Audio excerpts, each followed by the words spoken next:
कल्याण प्राप्ति का उत्तम साधन शिव पुराण।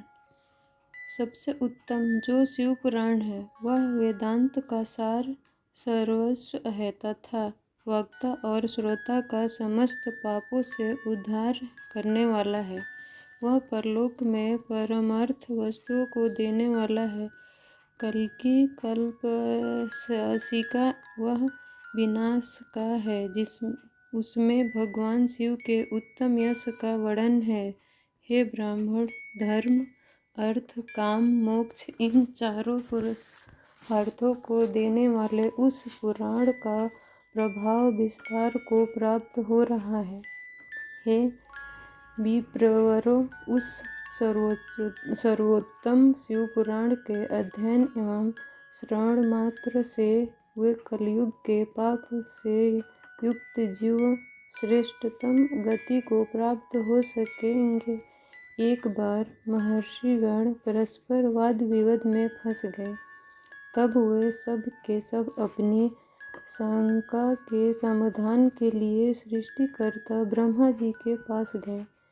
मुनिगण ने कहा, हे भगवान, परम साध्य क्या है और उसका परम साधन क्या है तथा उसका साधन कैसे होता है? ब्रह्मा जी कहते हैं, शिव पद की प्राप्ति ही साध्य है, उनकी सेवा ही साधन है तथा उनके प्रसाद से जो नित्य नैमित्तिक आदि फल के प्रति निष्प्रह होता है वही साधन है। भगवान शंकर का श्रवण कीर्तन और मनन ये तीनों महांतर साधन कहे गए हैं। ये तीनों ही वेदसम्मत हैं।